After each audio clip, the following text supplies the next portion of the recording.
So when I think of meditation, and this will make sense with the medicine context in a second. When I think of meditation, I think of very like the Western non uh, um, uh, orientalized version of meditation, which is like what a cognitive behavioral therapist would tell you to do, which is just a practice of mindfulness, basically, right? Where you sit there and you try to calm your mind when you have like an anxiety disorder or something, and it's a therapeutic process. But there's also there's like sort of three ways that meditation is viewed. There's that way, the materialist way. Then there's the orientalized American way, where some people think it's a sort of magic with a lot of like Eastern things. Same thing as like there are medical benefits to acupuncture, but a lot of people think that it's sort of a superior form of medicine to Western medicine, when in reality there's just medicine and then there's non-medicine, right? And so that's the second version. And then there's the third version, which is like, I think the historical, actual, like not actual necessarily, but the historical, cultural, where everybody's pulling it from, the Buddhist idea of meditation. Sort of elaborate on what meditation is to Buddhism and to the Buddhist. Yeah. So meditation is it's actually very simple. It's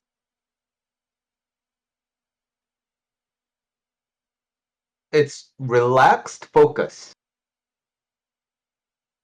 And so Buddha, remember that Buddhism is about walking the middle path instead of two extremes, because extremes tend to be two. So on one end, right?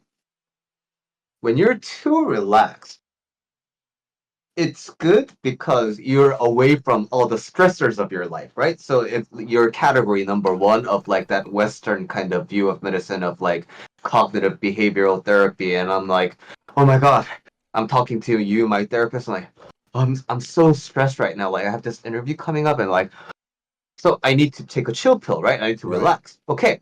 So I'm like, okay, so I'm gonna try and forget about that, and then I need to relax. So I'm like sitting in my recliner, and I'm like, okay. And then I lie back. And then now, like, when I go to the extreme of relaxation, the benefit is that I stray really far away from stress, yeah? Right. But as a side effect of that, now I'm trying to think of like get my mind like in one, I'm trying to follow my thoughts, and I'm trying to think like calming, peaceful thoughts, and then I'm gonna sleep. Right. Okay, so that means, if for me to kind of actually use my mind to talk myself into calmness and talk myself into like, like relaxation, talk myself out of stress, I need some kind of alertness, right? So suppose I'm gonna stand up but now, because of this, I go a little bit away from the too relaxed, so I'm alert. But now I just fall into the looping, Right. loop de loop of thoughts. You're going to start feeling stress again. Yeah. So meditation meets in the middle, and it's just this. I'm at an appropriately amount of relaxation, which is sitting most of the times, simply because it's the halfway between lying down and standing up. So I'm here, and I'm not just slouching and just kind of doing this. I'm sitting down, but I'm maintaining some amount of focus by keeping my posture upright. So it's all the same concept. I'm relaxed, but now, so then what do I do in meditation when I'm closing my eyes? And this is where the branches of meditation happen, but they all lead back to one thing. I focus on one thing. Instead of focusing on like, okay, but if I do this, but what happens if I do this and then that? So that is like contemplation, right? That's like sitting Right. down and thinking. That's not the aim of meditation. So, what does focusing on one thing look like? So I'll tell you three examples. So number one is like anapana, which is like the most common form of meditation I start people on. And it's just sitting down and you're just focusing on your breath going in and out through your nostril, right? And so what will realistically happen? You're gonna close your eyes and you're gonna take a big inhale and exhale, right? And I guarantee you, by the third inhale or exhale, there's gonna be a distraction coming in, right? Right. But to a newbie, they're gonna follow it for a little bit. But the key is the moment you recognize you're fleeting away, you have something to come back to. So you're like, oh, wait, I'm thinking. I'm not supposed to be doing that, Billy said. So I'm gonna come back to just breathing. And then naturally, by the second breath again, you're gonna drift apart. You're gonna catch yourself and then come back. So that's one way. The second one is the more popular one across the world called vipassana, or like a body scan. So like I take turns, right? What's my head feeling right now?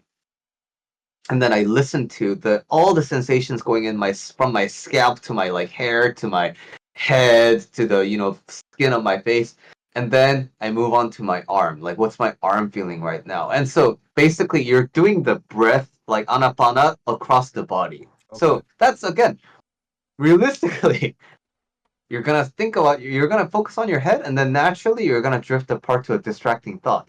But when you catch that, you come back. And the third is the Korean Zen, like, or in Korean it's called Sun, and it's probably the most abstract way of meditation. And but when I say, right, uh, my dog is actually a fish. So when I say this to you, in your mind, you're probably like, "What the fuck is this guy saying?" Right? Well, yeah, I'm like really into it, and I started like thinking like a fish dog. Yeah. Yeah, but you're like, wait, but this guy's talking about meditation, and why is he suddenly saying like, his dog is a fish? What? Right. Okay, so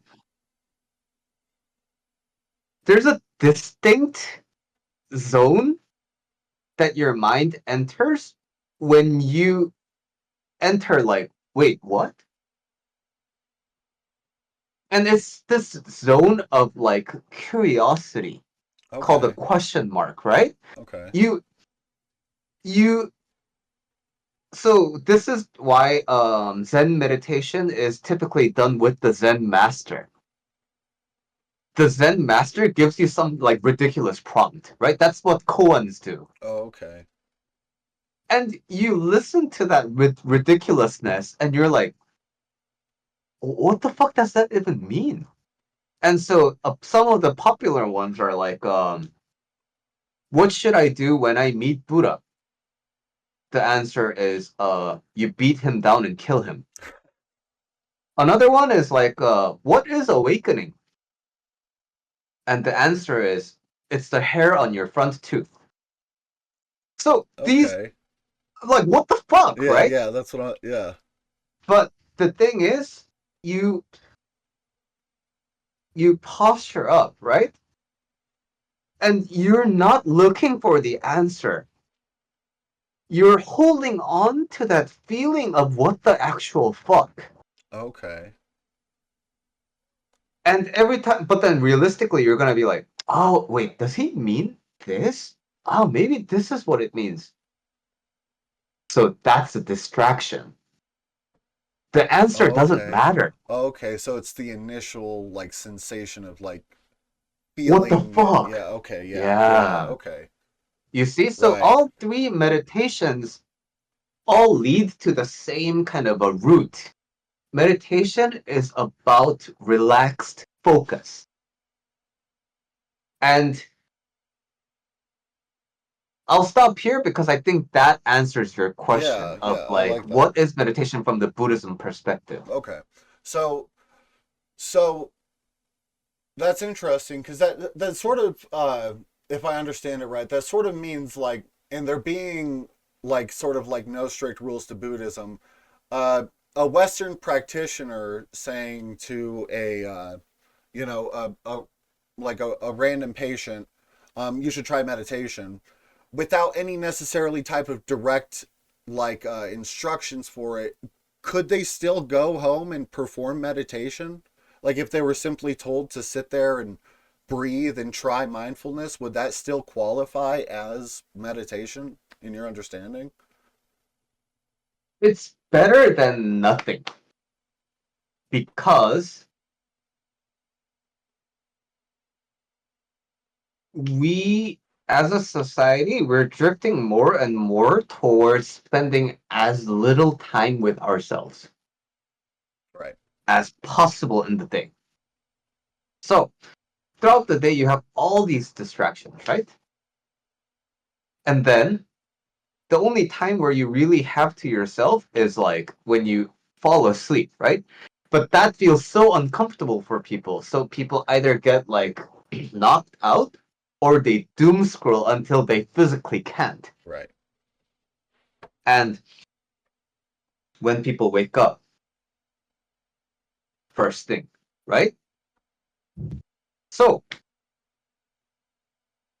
practice wise, if they just got the advice you should meditate a little bit, what's realistically gonna happen is they're gonna sit down and think Yeah. instead of like meditate. Right.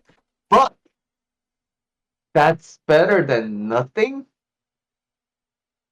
because it opens up that channel where you're starting to be with yourself and nothing else. And every day it feels a little bit less intimidating. Every day it feels a little less scary. But side effect, if you have a bad relationship with yourself, right? You've been avoiding the school bully by doom scrolling, but then now every day you're gonna meet the school bully head on. Right. So, seen in that way, that's why it's probably best coupled with like therapy if you're gonna go for the Western like route, Right. right? Right. But in Buddhism terms, the goal and the like, there's no purpose to meditation, but like practically speaking, why we do it is to see and experience Buddha's teaching of there's no reason to suffer. So, Western meditation, Western ideas are like you can heal from the bully. Yeah. Buddhism, in its truest form, says there is no bully. Therefore, there's nothing to heal from.